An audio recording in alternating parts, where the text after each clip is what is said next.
it colours every corner of your life, because you know whatever you do affects the boys.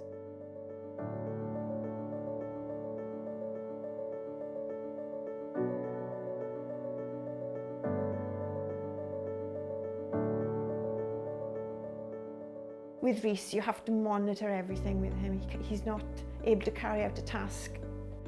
For example, I have to get him up in the morning. Sian can make spaghetti bolognese, but he can't go out and buy the ingredients. He can go out and he's got an ATM card. He hasn't got a clue how much is in the account. One of my proudest moments being with the boys is when we did our first 10K running for the Cardiff 10K, and we raised money for the Autistic Society.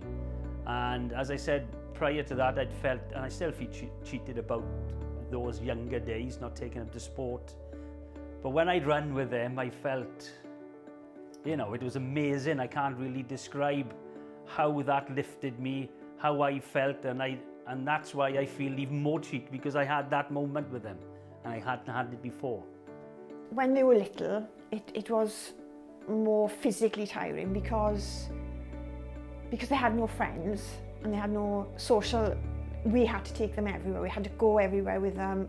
As they've got older, it's more emotionally, because they do go out on their own, but it's a constant worry while they're out because they're vulnerable. They may as well have targets on their back. When Rhys is out now, or even Sian, they get picked on, you know, called names or just looked at or laughed at, and you know, some people throw things at them, and you know, it's quite a traumatic thing as a parent to go through, to see your sons or anybody being treated like that on the streets in this day and age, and it's like driving a knife through your heart. I'm on antidepressants, mostly because of my thinking of what's going to happen to our sons when we are not here, and it does frighten me. Social services are under great strain, and my boys could fall through the gaps. I mean, I see boys living on the streets, no home, and a lot of them have got mental health problems, and autism does come under mental health. So I look at them and I think, maybe one day that might be my boy. So that plays on my mind, on my husband's mind.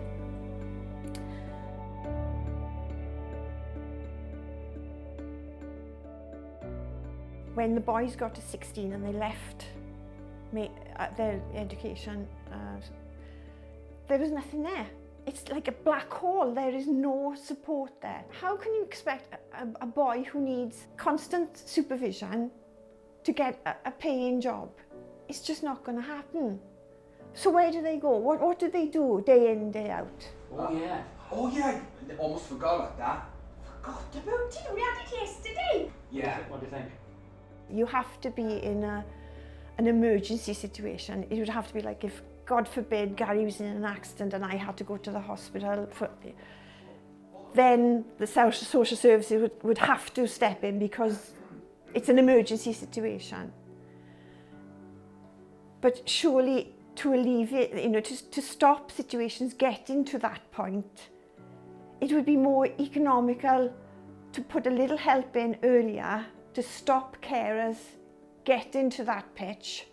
Not trying to blow my own trumpet, but trying to champion all the carers that are out there. What a fantastic job these people do for this country. Because if we didn't do it, or were unable to do it, there'd be far more financial strain within the country as a whole. I don't only mean Wales, I mean everywhere. It boils down to money, and